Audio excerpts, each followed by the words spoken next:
Hello and welcome to my channel, I Want to Lose Gaming. Lauma is the upcoming Dendro 5-star character in version Luna 1, and she is one heck of a complicated llama. In today's video, we'll see if a Lauma is what was needed to help Dendro bloom back into the meta at Constellation 0 and with various weapons.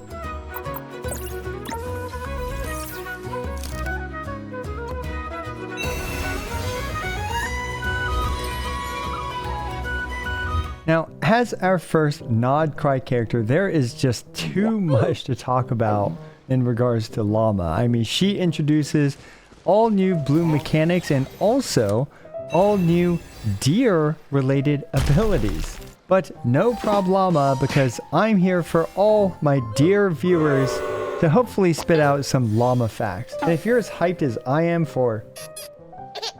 then there's a newish hype button on YouTube.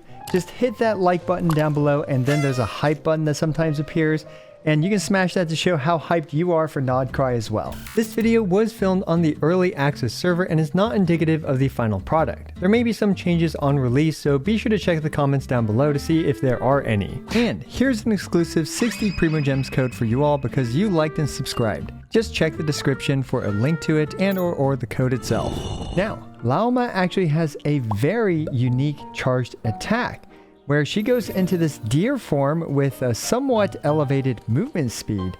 And very interestingly, she actually kept her two very large antlers and actually even made those antlers larger. And this form of Deersploration, you can actually jump twice, but it does consume your stamina. And I'm also pretty sure that deers can swim, but unfortunately, Lauma, well, I guess she can swim. She just can't swim in deer form, which is a bit unfortunate. And deers can also climb to a certain extent as well, but Lauma cannot climb, and instead you're going to be relying on her double jump to potentially get her into slightly more elevated locations. And one interesting detail about Lauma's deer form is that it actually has a cooldown. So we can see here, during the cooldown, she can use her Catalyst Charge attack, but her antlers also go dim when the cooldown is, cooling down. And then it lights back up once her deer, exploration capabilities are back online. And check this out. Thanks to her double jump, she can reach insane heights. Dude, that's crazy. Now, as for a speed comparison, Lauma is disappointingly slow. Now, unsurprisingly, a deer is slower than a motorcycle. That makes perfect sense. But surprisingly, she's slower than Zhongli's long legs just hoofing it. Now, fortunately, not all is lost when it comes to Lauma's exploration capabilities, because she's able to detect local Nod-Krai specialties on the minimap. And after some strategic interactions with gravity, we can actually pay a visit to Lauma's fellow deer friends. You'll see that... okay, what's going to do? Whoa! It actually healed quite a bit. That is some fantastic healing from our dear friend. Okay, enough horsing around. Let's take a look at her build and kit. For her weapon, she's using the Aetherlight Spindle Loot for most of the video, although I will showcase her signature weapon and the Widsith as well. For her artifacts, at least for a decent chunk of this video, she's using the new set, the Silken Moon's Serenade, with Elemental Mastery on the Timepiece, Goblet, and Circlet. There are also a couple showcases with the other new artifact set, Night of the Sky's Unveiling. I also shifted artifacts around a lot, so this build might not be 100% accurate, but it's close enough. Of course, she's at Constellation 0 throughout, and her talents are at 9, 9, and 9.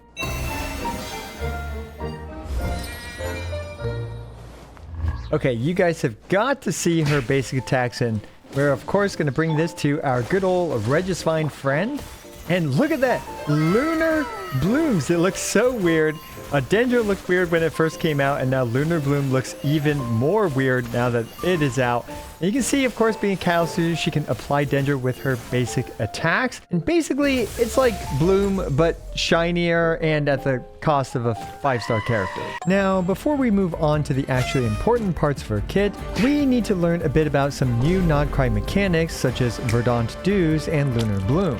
Lauma converts the Bloom reaction to the Lunar Bloom reaction, and despite the strange italicized gradient field trademark pending Lunar Bloom text appearing, these blooms created via the Lunar Bloom reaction all have the same properties as a normal bloom and still just do regular bloom damage. And yes, that includes other blooms like Hyperbloom and Burgeon as well. The main difference with these Lunar Blooms is that you'll generate a Verdant Dew, or one of these moon things which fills up one every 2.5 seconds. You can hold up to 3 of these Verdant Dews, and certain characters can use these Verdant Dews in one way or another.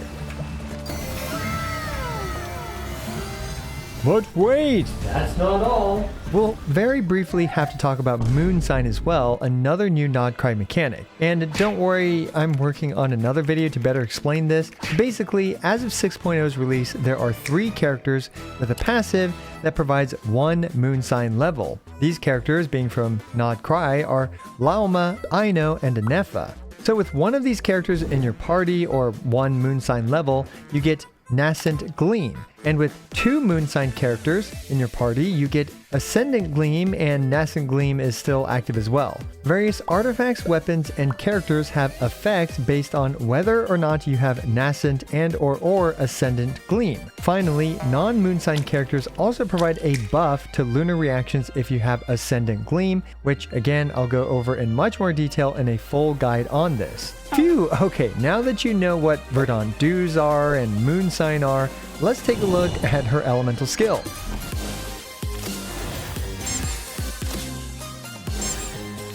Frankly, her elemental skill does, well, way too much stuff, but upon using her elemental skill, it summons a Frost Grove Sanctuary, aka this deer thing that attacks nearby enemies once every 2 seconds, and applies 1 gauge of Dendro on each attack. Now, the raw Dendro damage that her skill does isn't fantastic, but it scales off of attack and elemental mastery. More importantly, it shreds enemies' Dendro and Hydro resistances. 25% resistance shred at talent level 10, and yes, this is pretty much most of Nilou's Constellation 2 built into her base kit. But what makes this deer feel particularly amazing is that it follows Lauma and has perfect radial AoE, consistently applying Dendro around her and freeing her from circle impact. And now, well, we can talk about how her skill utilizes the Verdant Dews that I was yapping about earlier through her hold elemental skill.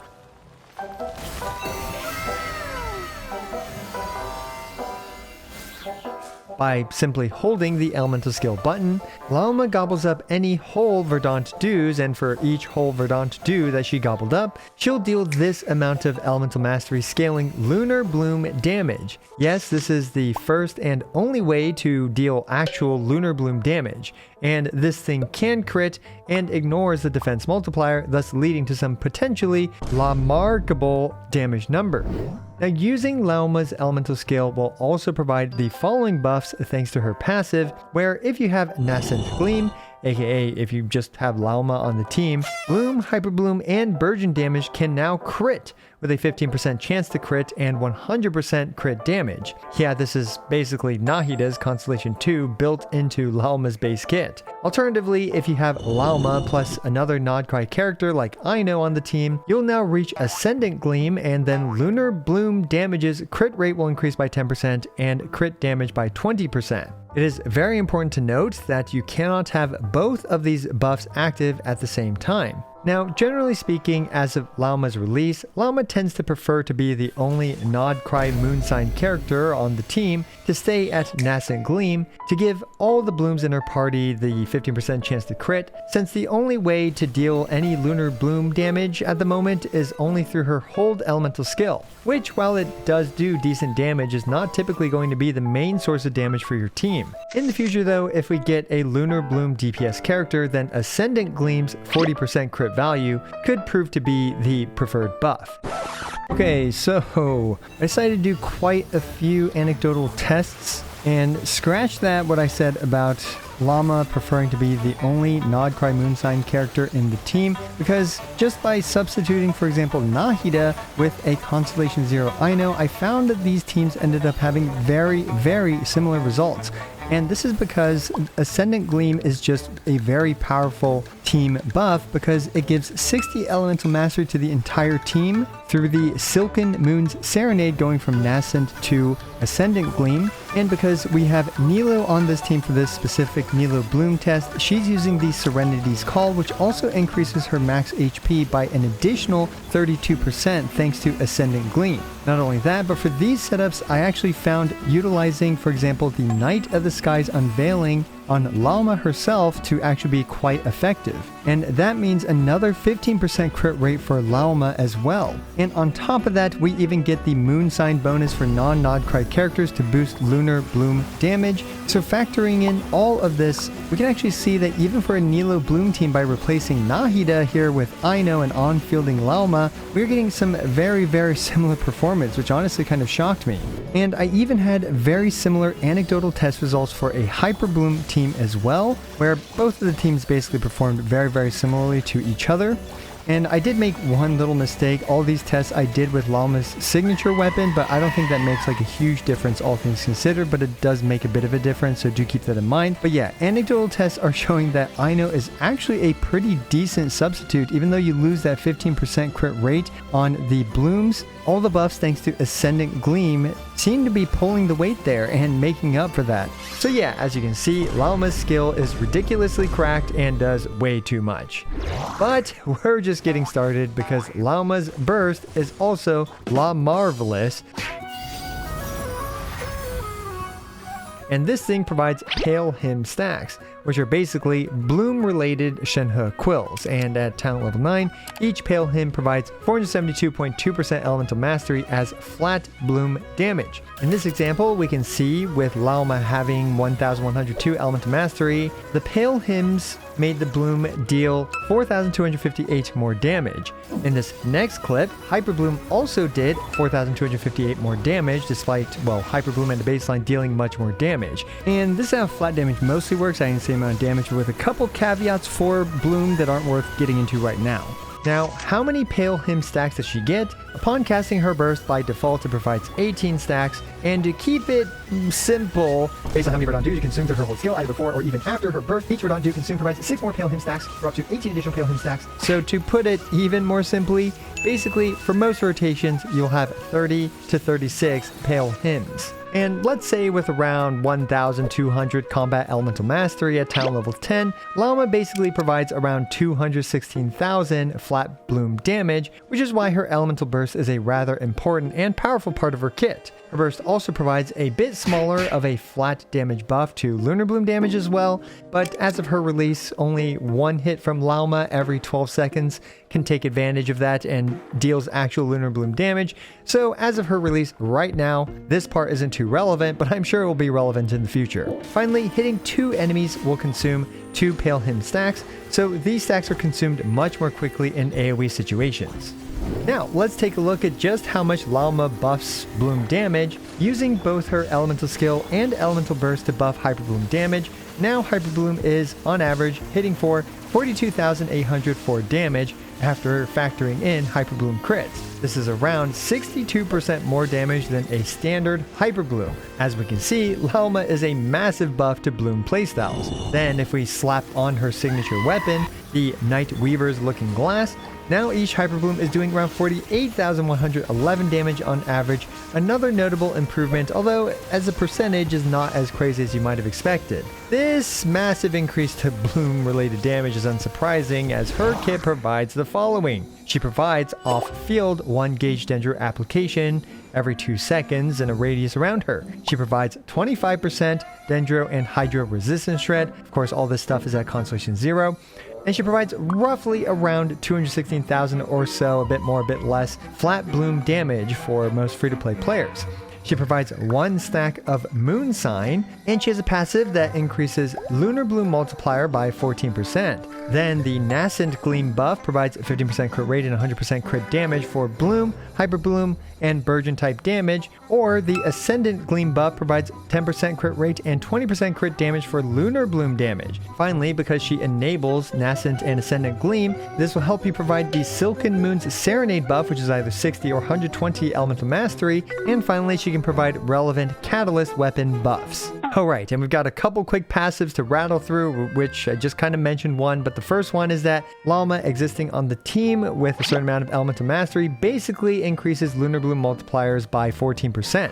Then we have another passive which increases deer-related activity, such as increasing her elemental skills deer attack damage and shortening her deer form cooldown, our dearest passive of all time.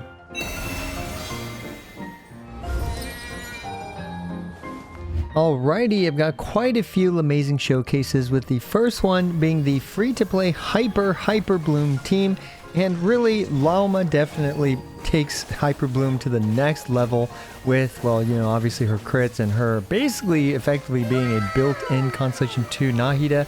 Although I do want to say that Lauma works quite well with Nahida, but in this case I'm of course demonstrating a more free-to-play friendly team with Kalei, Kuki, and Xingqiu. You can see just those massive Hyperbloom crits whenever they did trigger. And up next we have the free-to-play friendly Burgeon as well. Now, needless to say, pretty much any Bloom variant is going to tremendously benefit from Lauma, and Burgeon isn't far behind from, of course, Hyperbloom.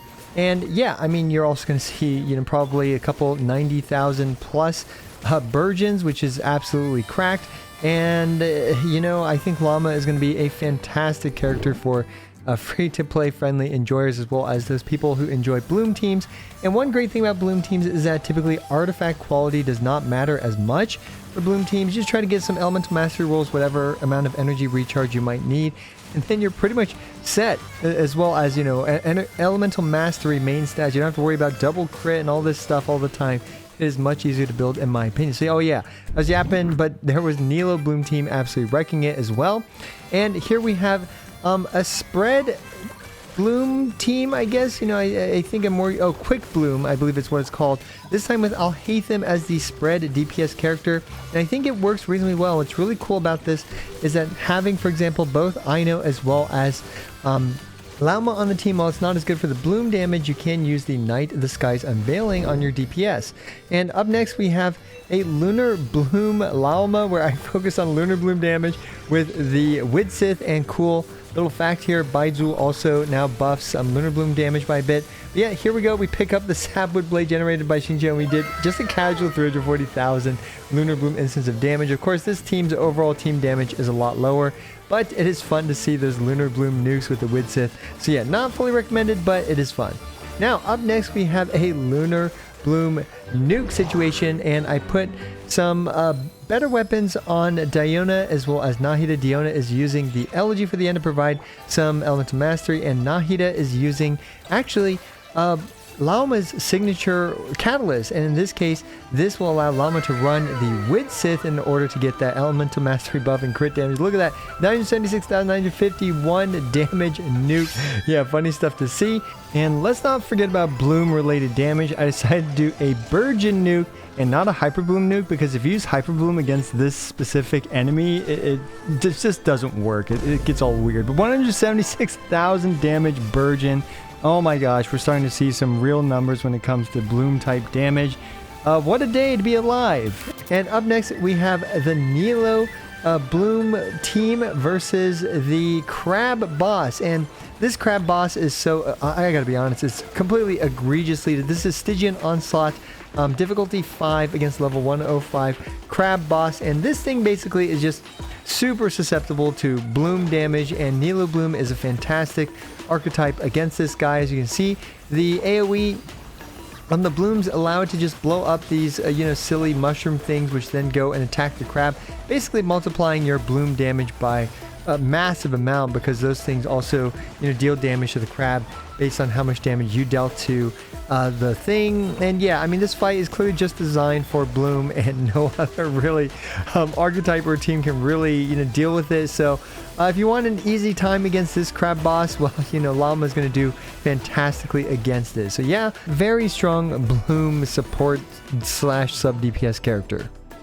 All right, now get me out of the kitchen because I've been cooking way too hard, and Lauma is actually, in my opinion, a decent support for Kinich because she can equip the Thrilling Tales as well as having 22.5% in the case of this example, but 25% typically. Dendro Resistance Shred built into her kit, and with almost no field time, she can pass on all these buffs to Kinich. And we can just see Kinich doing a casual 290,000 elemental skill blast with, pretty mediocre builds with this team. And honestly, I mean, yeah, Lauma, in my opinion, Dendro power creep, usable in even non-Bloom teams specifically for boosting, like some Dendro type damage. And of course, I mean, there's no reason why you can't use her with characters like Neuvillette or even Sino. And unfortunately, I didn't get to cover all of them, but her versatility is pretty crazy, all things considered.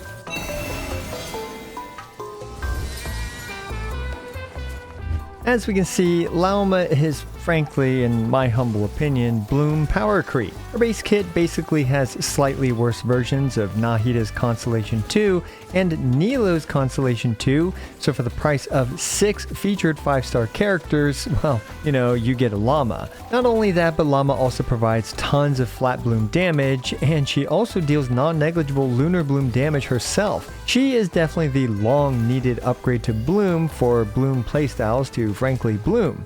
And Fortunately though, I think they actually did a great job designing her kit for 2 very big reasons, being her 2 different playstyles. One with Nascent Gleam buffing older Bloom playstyles and making her compatible with our former favorite cast of Dendro Misfits, and with the second playstyle being Ascendant Gleam, where currently it doesn't really have a strong spot in the meta since only she does any amount of Lunar-Bloom damage, and frankly it's not a large portion of the team's DPS, but this is certainly foreshadowing for future Lunar-Bloom DPS and Lunar-Bloom playstyles. And frankly, in my opinion, this is actually fantastic character design, as it pretty much is in a way 2 characters in one, elevating old favorites while also preparing her and us for the future Lunar-Bloom meta. This way Lauma is not going to feel like, crap basically if you use her right now, because she is so good with the current Bloom characters, while also at the same time she's likely going to be best in slot for whatever upcoming Lunar-Bloom teams that we'll get. And of course, as per recent Hoyoverse endgame design, we can expect a lot of very Bloom friendly content like the crab fight in Stygian Onslaught, the upcoming Abyss 12, and frankly multiple patches of content and multiple more patches of content after that whenever a proper Lunar-Bloom DPS character comes out, so you can expect Lauma to be quite good for quite a while. Anyway, if you like llamas and deers and hate giant crabs, you won't be disappointed by Lauma. Also, I know this video is lacking level 100 characters. Well, for one, the creator experience server doesn't have them, and for 2, that's about as relatable to being an oil baron son, so yeah, that's why level 100 stuff isn't in this video. Level 90 club, rise up. Now let me know what you think about Lauma and if you're planning to pull for her, and let me know what you think about, frankly, I mean, there's no other way to put it, this level of Bloom power creep. Fortunately though, Lauma is very useful, in fact, well, probably best in slot with the characters that she also power creeps, such as Nahida and friends. As always, I appreciate every single one of you. This is I Want to Lose, signing out.